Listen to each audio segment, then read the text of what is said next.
शांति। आज की तारीख है 4/1/15 और आज रिवाइज कोर्स की मुरली सुनेंगे प्राण प्यारे अव्यक्त मूर्तधारी बाप दादा की।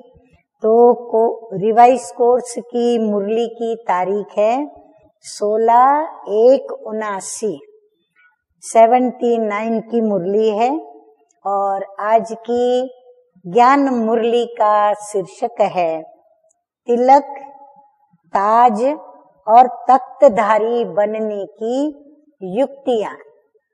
हाँ, ज्ञान तो बाबा ने दिया, लेकिन ज्ञान को किस प्रकार धारण करें जो सहज भी हो, सरल भी हो और जल्द से जल्द हम धारण कर लें और तिलक और ताजधारी बनकर तख्त पर विराजित हो। तो बाप दादा कहते हैं कि बाप दादा सर्व बच्चों के वर्तमान और भविष्य दोनों के अंतर को देख रहे थे। आज बाप दादा बच्चों के वर्तमान को देखते हुए हर्षित भी हो रहे थे, साथ साथ कई बच्चों के विचित्र चलन को देख रहम भी आ रहा था। एक बाजू बाबा को बहुत खुशी भी हो रही थी, तो दूसरी तरफ बच्चों की कुछ विचित्र चलन को देखकर बाप दादा को बड़ा हम बच्चों के ऊपर तरस भी पड़ रहा था। बाप कितना श्रेष्ठ बनाते हैं, क्यों तरस पड़ रहा था? तो बाबा सोच रहे थे कि बाप कितना श्रेष्ठ बनाते हैं और बच्चे क्या करते हैं, अपनी ही थोड़ी सी गफलत के कारण व अलबेलेपन के कारण श्रेष्ठ स्थिति से नीचे आ जाते हैं। बाबा इतना ऊंच बनाकर ऊंची स्थिति में ले आते हैं, परंतु हम बच्चे क्या करते, थोड़ी सी गफलत करते और अपनी स्थिति को अलबेलेपन के कारण हम नीचे ले आते हैं। आज बाप दादा विशेष रूप से बच्चों के भिन्न भिन्न प्रकार के हंसी के रूप देख रहे थे।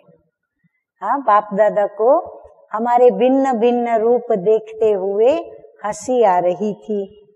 ब्राह्मण जन्म होते ही बाप दादा संगम युगी विश्व सेवा की जिम्मेवारी का ताजधारी बनाता।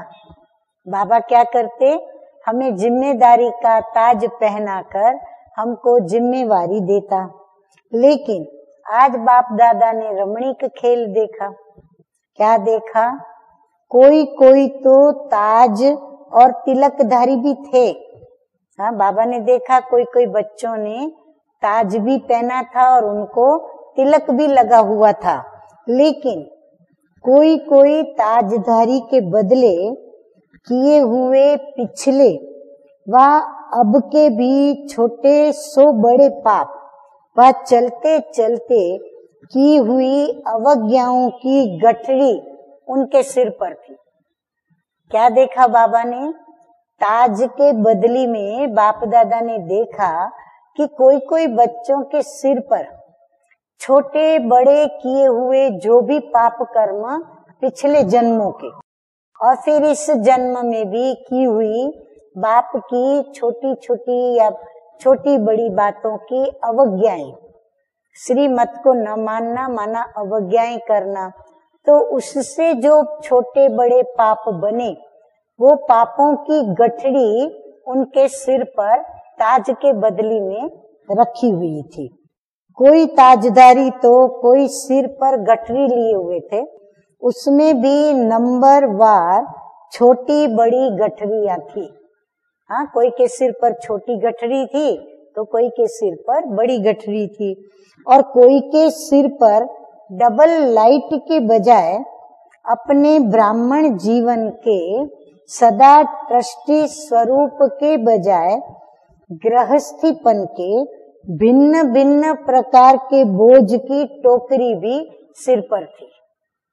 हाँ, बाबा तिलक ताज तो देते ही हैं, लेकिन जो लाइट का ताज जो पीछे ओरा के समान देवताओं के साथ रहता, तो बाबा ने देखा उसके बदली में जो गृहस्थी सो ट्रस्टी बच्चों के सिर पर क्या देखा कि बाबा ने उनके गृहस्थी जीवन के जो भिन्न भिन्न प्रकार के बोझ हैं, जवाबदारियां हैं, उनकी टोकरी भी उनके सिर पर बोझ के रूप में सिर पर पड़ी हुई थी, जिसको देखकर बाप दादा को रहम भी आ रहा था। और क्या देखा, कई बच्चे अनेक प्रकार के सहज साधन, और बाबा ने क्या देखा, कई प्रकार के सहज साधन जो बाप के द्वारा प्राप्त होते हुए भी निरंतर बुद्धि का कनेक्शन जुटा हुआ न होने के कारण, सहज को मुश्किल बनाने के कारण अनेक प्रकार के मुश्किल साधन अपनाने में थके हुए रूप में दिखाई दे रहे थे। बाबा ने तो बहुत सुंदर राजयोग सिखाकर और सहज राजयोग में निरंतर हमारा कनेक्शन बाप से जुटा हुआ रहे, पर वो बाबा ने देखा कि कनेक्शन न जुटा हुआ होने के कारण छोटी बात को बड़ी कर दी, सहज बात मुश्किल बनाकर, और जो भी साधन बाबा ने दिए उनको अपनाने के बजाय जो अनेक प्रकार के मुश्किल के साधन हैं उनको अपनाकर थके हुए रूप में बाबा कहते हैं बच्चों को देख रहे थे। सहज मार्ग के बजाय पुरुषार्थ के साधन हठ के प्रमाण यूज कर रहे थे।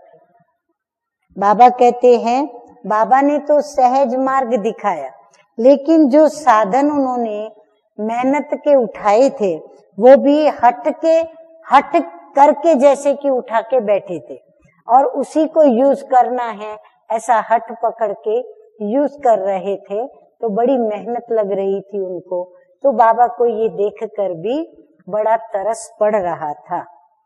तो इस प्रकार बाबा ने बच्चों को शिक्षा देते हुए अटेंशन खिंचवाया कि जो बाप ने सहज मार्ग बताया है, तो हम सहज मार्ग को अपनाकर बाप से अपना कनेक्शन जोड़कर डबल लाइट रहकर और अपनी सारी चिंताएं बाप के ऊपर छोड़कर डबल लाइट बन करके और हर कार्य को करें, ताज तिलक और तख्तधारी बनकर रहें। अच्छा, अब बाबा याद प्यार दे रहे हैं। देखो कितने सारे टाइटलों से बाबा ने हम बच्चों को नवाजा है, खुशियां दी है, स्वमान याद कराए हैं, सदा संकल्प और सेकंड के भी ट्रस्टी समझने वाले, एक बाप मेरा और कोई नहीं मेरा, ऐसे बेहद के समर्थ संकल्प वाले, सदा विश्व कल्याण के संकल्प में बिजी रहने वाले, बाप समान समर्थ संस्कार वाले, व्यर्थ को बाप के साथ सदा के लिए विदाई देने वाले, ऐसे ज्ञानी तू आत्मा बच्चों को बाप की बार बार बधाई हो। साथ साथ ऐसे तख्त नशीन बच्चों को बाप दादा का याद प्यार और नमस्ते। हम रूहानी बच्चों का रूहानी बाप दादा को याद प्यार, गुड मॉर्निंग और नमस्ते नमस्ते। आज का वरदान, तो वरदान है बेगर टू प्रिंस का पाठ प्रैक्टिकल में बजाने वाले त्यागी व श्रेष्ठ भाग्यशाली आत्मा भव। जैसे भविष्य में विश्व महाराजन दाता होंगे, हाँ, सारे विश्व महाराजाएं दाता स्वरूप होंगे, ऐसे अभी से दातापन के संस्कार इमर्ज करो। किसी से कोई सैल्वेशन लेकर के फिर सैल्वेशन दें, ऐसा संकल्प में भी न हो। भाई ये सैल्वेशन मुझे दे तो मैं उसको सैल्वेशन दूं। बाबा कहते ऐसे नहीं, दाता क्या करेगा? सैल्वेशन लेगा नहीं, लेकिन वो देता जाएगा। वो देवे या न देवे उसकी बात में वो नहीं जाएगा, बस उसका काम है देना। तो ऐसा संकल्प न हो, इसे ही कहा जाता है बेगर टू प्रिंस।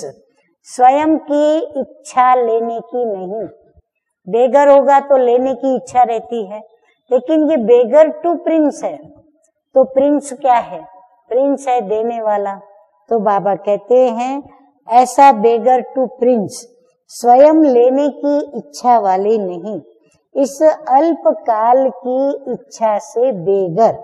ऐसा बेगर ही संपन्न मूर्त है। जो अभी बेगर टू प्रिंस का पार्ट प्रैक्टिकल में बजाते हैं, उन्हें कहा जाता है सदा त्यागी व श्रेष्ठ भाग्यशाली। त्याग से सदा काल का भाग्य स्वतः ही बन जाता है। स्लोगन है आज का, सदा हर्षित रहने के लिए साक्षीपन की सीट पर दृष्टा बनकर हर खेल को देखो। हाँ, साक्षी बनकर खेल देखेंगे, स्वयं के पार्ट को भी देखें और अन्य के पार्ट को भी साक्षी होकर के देखें, तो बाबा कहते हैं सहज हर्षित रहेंगे। अच्छा, ओम शांति।